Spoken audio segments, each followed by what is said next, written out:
जौनपुરની અટાલા મસ્જિદ વિવાદમાં હિન્દુ પક્ષને મોટી જીત મળી છે। જૌનપુરના સિવિલ જજ જુનિયર ડિવિઝનની કોર્ટે મસ્જિદના સર્વેનો આદેશ આપ્યો છે। સર્વે કમિશનનું ફોર્મેટ શું હશે તેની રૂપરેખા 16 ડિસેમ્બરે નક્કી કરવામાં આવશે।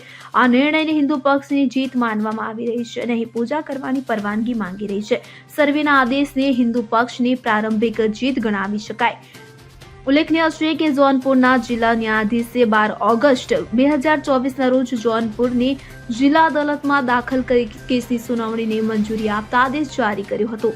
અગાઉ 29 મેના રોજ જૌનપુર જિલ્લા કોર્ટના સિવિલ જજે તેમની સાથે કોર્ટે કેસ નોંધ્યો હતો અને સુનાવણી શરૂ કરવાનો આદેશ આપ્યો હતો। મુસ્લિમ પક્ષ દ્વારા અલ્હાબાદ હાઈકોર્ટમાં દાખલ કરવામાં આવેલી અરજીમાં 29 મે અને 12 ઓગસ્ટના બંને આદેશોને પડકારવામાં આવ્યા હતા। સમગ્ર વિવાદ વિશે વાત કરવામાં આવે તો સ્વરાજ વાહિની એસોસિએશનના રાજ્ય અધ્યક્ષ સંતોષકુમાર મિશ્રાએ જૌનપુરની અટાલા મસ્જિદને લઈને જૌનપુર જિલ્લા કોર્ટમાં કેસ દાખલ કર્યો। તેમણે દાવો કર્યો હતો કે જૌનપુરની અટાલા મસ્જિદ અટાલા દેવી મંદિરને તોડીને બનાવવામાં આવી હતી। અહીં અટાલા દેવીના મંદિરના અસ્તિત્વ વિશે પણ ઐતિહાસિક તથ્યો છે। ત્યારે જૌનપુર પર કબજો કર્યા પછી ફિરોઝ શાહ તુગલકે અટાલા દેવીનું મંદિર તોડી પડાયું, તે જ જગ્યાએ અટાલા મસ્જિદનું નિર્માણ કર્યું।